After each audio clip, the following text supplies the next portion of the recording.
Welcome back to the Thing Whiskey. I'm Callum. I'm Sam. Today we're having a look at 3 whiskies we regret buying.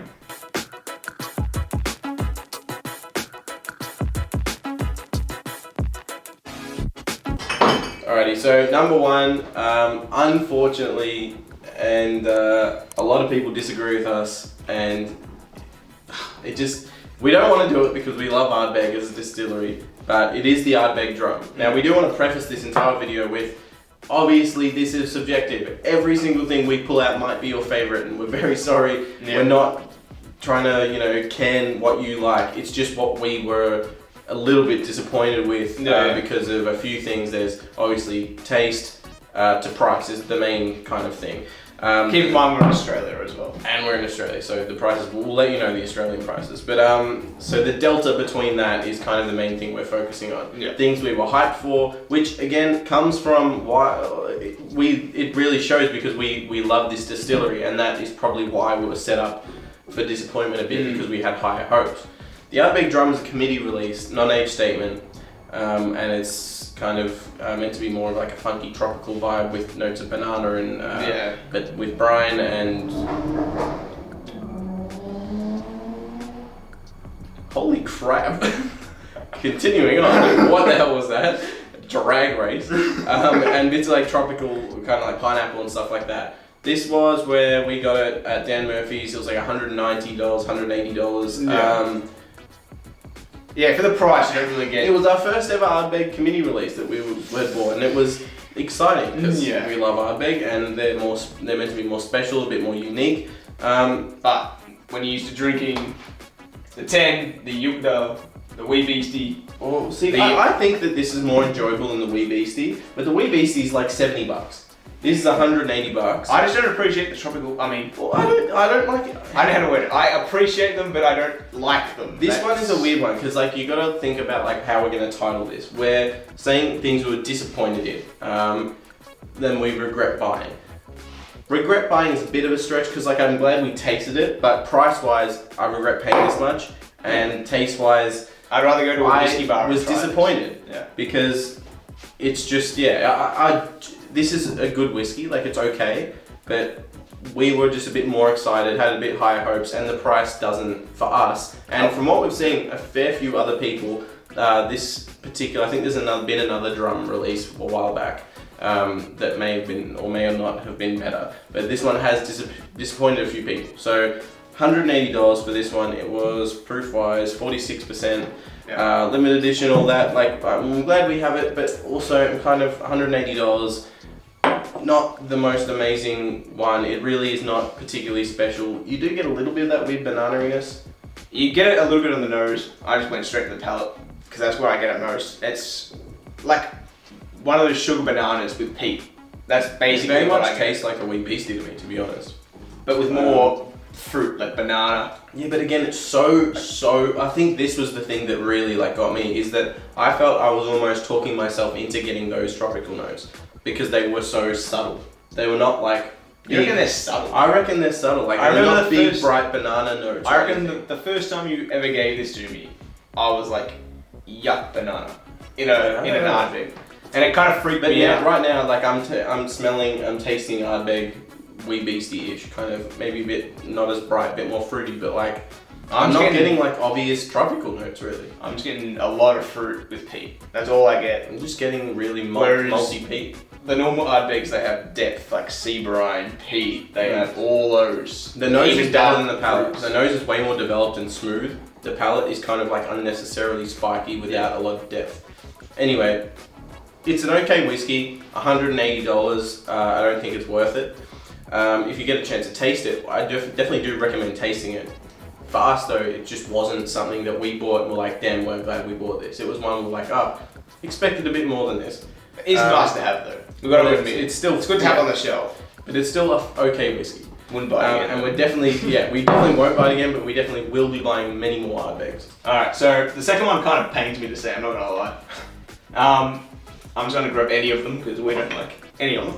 Yes. Bakery Hill adds a line, just because when we got them especially, they were $240 a bottle. This one was 200. The rest were 240. 500ml bottle, so small. Yeah, 500ml. This is the classic malt, but we've got the classic cask, the classic and the classic Cast strength peated. Yeah. They are like very boutique, small batch from Melbourne where we live. So we want to support it, but unfortunately, it just really didn't hit rank. Like it just didn't hit the kind of flavor profile that we were into at all. It tastes like someone added a dash of nail polish and a dash of perfume into a whiskey. It's like got this weird chemical spikiness to it. I have talked to people. Very few people, because very few people have tasted it, but I've talked to a few people who have liked it. Other people have agreed and not liked it at all. I do want to give Baker Hill definitely another go because I want to support local. I mean, there's a lot more now. And this was their first ever release. It's like you got this when a rep came, when they were just trying to find people to sell it to. So like it was very early on. I want to try their new stuff. Definitely going to give them another go. But 500ml bottle, smaller than usual. $240 for a bottle. Very expensive. And we didn't end up liking what it was. And it's local, that's the kicker. I can go 10 k's that way and I can go to the distillery. That's why that's the kicker. But yeah, obviously those are definitely grounds for regret and disappointment, I guess. So it was interesting, and it still is damn interesting because it's weird, but just not in a way that I really appreciate. It's not enjoyable for us. It smells, what the hell? It's like a perfume malt. Every time I get different things. It smells like, it's malty, it's sweet, but it also smells like someone has gotten some weird sour, or I don't know, not sour candy, but it's got this weird like acrid acidity, like kind of like, I don't know, nail polishiness, that like overwhelming, the acetone, kind of acetone, perfumey kind of smell. It's like there was good notes in there, but someone ruined it with something else. It's like when you smell perfume right out of the bottle. That is actually it's like overwhelming. That's a good point. You can tell see there is some good things there. The core notes you can tell are good, but there's just this weird perfume which like this sherbet fruitiness that was made for like a bath bomb, not to consume. It's like this weird kind of soapiness to it. I wonder if they took too many of the heads or legs or something like that. the heads or tails. In the cut. Yeah, it smells like that. Yeah, they kind of went. I don't know, maybe for the heads. I think the legs is where you get the funkiness. The heads are probably the sharp notes or something. Yeah, I'm not sure. Because this was their basically the first ever release, so you got to cut them some slack, but we do regret buying these, especially when we bought $300 to $600. Yeah, it's expensive. That if you spend a lot of money on something and you don't like it, you're gonna regret it. So that's why this one's there. We are gonna keep supporting them. We're gonna try them again. We're not saying don't buy Bakery Hill or anything, but for us, this one was a little bit disappointing. So that's why it's number 2 on our list. All right, so last on our list. Luckily, there's only 3. We're like, we'll do a top 5, and we couldn't think of it to find 5, which is a good thing. I love this bottle. I think it's the coolest bottle I've ever seen in my life. It is heavy as crap. Like, it is fully a sick bottle. Well, I'm not even gonna bother pouring it. Really, it's just not. I kind of would prefer to just keep it more of like a collector's thing at this point. It's not interesting. Should we get something that replicates? Just get pull down just a Japanese whiskey. Okay. So Nika, great company. They produce really good stuff. Jeez, go easy on the harmony. Christ. Very cool bottle. But the pricing in Australia versus Japan is insane. And this was a while ago. This was like 4 years ago when we got it. $500 in Australia, and it's about $40 in Australian dollars in Japan. That's insane, and it's not worth it if they don't even if the difference in pricing is telling of what it's actually worth. It's not going to be worth that much. It's just rare. I'm glad we have it. I don't regret buying it in the sense that it's different because I'm glad we have it for the bottle, not because I actually appreciate the thing in it.